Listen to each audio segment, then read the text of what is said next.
अस्सलाम वालेकुम। हम इस वक्त बर्लिन के नवाही इलाके में स्पेशल एक महल देखने के लिए आए हैं। ये इसकी एंट्रेंस से हम इसमें दाखिल हो रहे हैं। ये बिल्कुल सामने एक state of the art building है। यहाँ इन्होंने नेचर भी महफूज की है अपनी असल शक्ल में, और हम देख सकते हैं कि यहाँ पे ज़मीन पर कोई कचरा नहीं है दूर दूर तक। वैसे तो हमारे पास भी इस तरह की बिल्डिंग्स हैं, शाही किले कोई देख लें तो वो किसी से कम नहीं है। ये भी उसी दौर में 18वीं सदी में बनाई गई है, लेकिन ये फ़िल वक्त महफूज की हुई है उन्होंने, और यहाँ हमें कचरा नज़र नहीं आता।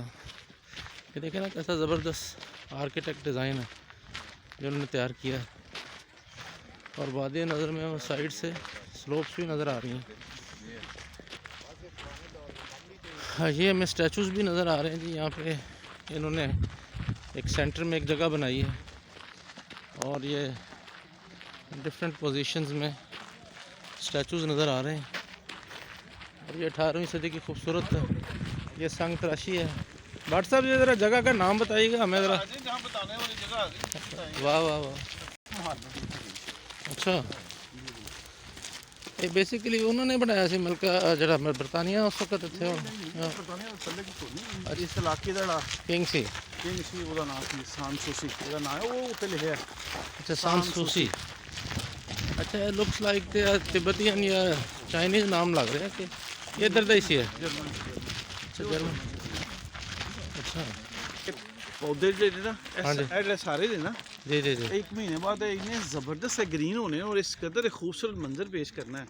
ਇਹ ਸਾਰਾ ਹੈ ਨਾ ਇਹ ਤੇ ਤੁਸੀਂ ਆਇਓ ਜੇ ਮੌਸਮ ਬਹਾਰ ਵੇਲਾ ਉਹਨਾਂ ਨਾਲ ਲੱਕੜੀ ਦੇ ਨਾਲ ਚੜਾਈਆਂ ਮੌਸਮ ਬਹਾਰ ਜਿਹੜਾ ਨਾ जी जी ਹੋ ਚੁੱਕਿਆ ਹੈ। ਤੁਸੀਂ ਸਿਰਫ 1 2 ਜਾਂ 3 ਹਫ਼ਤੇ ਬਾਅਦ ਤੁਸੀਂ ਅਗਰ ਆਓ ਨਾ अच्छा ਤੇ ਇਹ ਮੈਂ ਨਾ ਤੁਹਾਨੂੰ ਐਸਾ ਕਹੂੰਗਾ ਕਿ ਯਾਰ ਇਹ ਕਿੱਥੇ ਅਸੀਂ ਆ ਖੜੇ ਹੋ, ਇਸ ਕਦਰ ਖੂਬਸੂਰਤ ਇਹ ਮੰਜ਼ਰ ਪੇਸ਼ ਕਰਦਾ।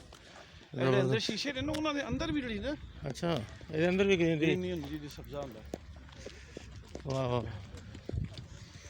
ਇੱਥੋਂ ਤਸਵੀਰਾਂ ਬਣਾ ਲਓ ਕਿੰਨੀਆਂ ਸੀਨੀਆਂ ਬਣਾ ਨਾ ਉੱਤੇ ਜਾ ਕੇ ਤੇ ਫੋਟੋ ਖਿੱਚੋ, ਵਿੱਚ ਪਿੱਛੇ ਸਾਨਸੂਸੀ ਆਣਾ ਚਾਹੀਦਾ। बिल्कुल सही। ਇਹ ਇੱਕ ਇੰਤਹਾਈ ਹਿਸਟੋਰੀਕਲ ਜਗ੍ਹਾ ਹੈ। ज़बरदस्त। ਜਰਮਨ ਦੀ ਤੁਸੀਂ ਤਾਰੀਖ ਜਦੋਂ ਪੜ੍ਹੋ ਨਾ ਉਹਦੇ 'ਚ ਇਸ ਮਹੱਲ ਦਾ ਵੀ ਜ਼ਿਕਰ ਆਏਗਾ। अच्छा ਔਰ ਜਿਹੜੇ ਟੂਰਿਸਟ ਪਲੇਸ ਨੇ ਨਾ, ਸਭ ਦਾ ਮਹਿੰਗਾ ਇੱਕ ਪਲੇਸ ਹੈ, ਇਹਦੀ ਬੜੀ ਟਿਕਟ ਇਹਨੂੰ ਦੇਖਣ ਵਾਸਤੇ ਨਾ। ਅੱਛਾ, ਟਿਕਟ ਵੀ ਹੈ ਜੀ ਜੀ ਜੀ, ਅੰਦਰੋਂ ਦੇਖਣ ਵਾਸਤੇ ਜੋ ਅੰਦਰ ਜਾਣਾ ਨਾ, ਕਿਹੜੀ ਉਹ ਕੁਰਸੀ ਹੈ ਜਿੱਥੇ ਬਹਿ ਕੇ ਉਹ ਖਾਣਾ ਖਾਂਦਾ ਸੀ, ਕਿਤੇ ਬਹਿ ਕੇ ਉਹਨੇ ਖੁਦਕੁਸ਼ੀ ਕੀਤੀ ਸੀ ਉਹਨਾਂ ਨੇ। अच्छा, ने खुदकुशी कर लिया डाड़ा महल बनाना।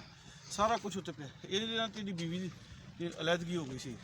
ਬਰਲਿਨ ਦੇ ਵਿੱਚ ਨੇ ਇੱਕ ਮਹੱਲੇ ਚਰਲੋਟਨਬਰਗ ਇੱਕ ਇਲਾਕਾ, ਉਹਦੀ ਸ਼ਹਿਜ਼ਾਦੀ ਦਾ ਨਾਮ ਸੀ ਚਰਲੋਟੇ, ਪ੍ਰਿੰਸੈਸਨ ਚਰਲੋਟੇ।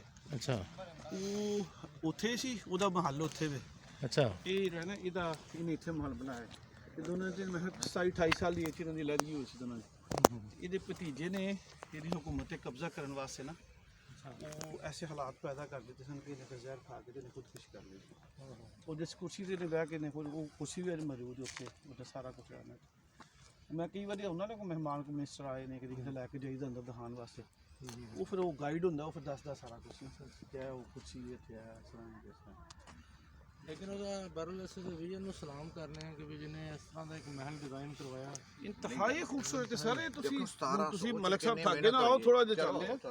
1700 ਸਮਥਿੰਗ ਜਿਹੜਾ ਤੁਸੀਂ ਦੱਸ ਰਹੇ ਸੀ ਕਿ ਉਹਦੇ 'ਚ ਉਹਨੇ ਇਮੇਜਿਨ ਕੀਤਾ, ਉਹਨੇ ਇਸ ਤਰ੍ਹਾਂ ਦਾ ਡਿਜ਼ਾਈਨ ਕਰਵਾਇਆ। ਉਹਨੇ ਸਾਰੇ ਬਹੁਤ ਹੀ ਖੂਬਸੂਰਤ ਹੈ ਸਬਜ਼ਾ ਜਿਹੜਾ ਹੈ ਨਾ। ਤੁਸੀਂ ਤੇ WhatsApp ਹੈ origignal ਬਿਲਡਿੰਗ ਹੈ ਉਦੋਂ ਤੋਂ ਹੁਣ ਤੱਕ ਜੀ ਜੀ ਬਿਲਕੁਲ ਐਨੀਮੇਸ਼ਨ ਰੰਗ ਨੂੰ ਹੁੰਦਾ ਹੋਏਗਾ, ਰੰਗ ਹੀ ਕਰਦੇ ਨੇ। ਔਰ ਅਗਰ ਕੋਈ ਇਹਦਾ ਪਲਸਟਰ ਵਗੈਰਾ ਉਖੜੇ ਤਾਂ ਇਸ ਅੰਦਾਜ਼ ਨਾਲ ਕਰਦੇ ਨੇ ਕਿ ਪਤਾ ਨਾ ਲੱਗੇ ਕਿ ਇਹਨੂੰ ਜਿਹੜਾ ਨਾ ਉਹਨਾਂ ਵਿੱਚ ਬਾਅਦ ਚੋਂ ਕੀਤਾ ਗਿਆ। और सैंडस्टोन है बेसिकली।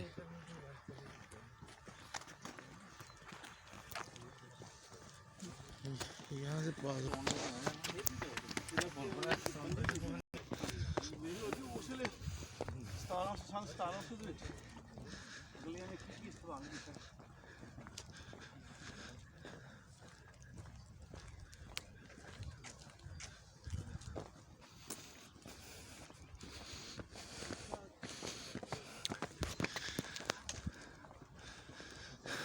ਇੱਥੇ ਸ਼ਾਪ ਹੈ ਨਾ, बंद कर, स्टॉप कर।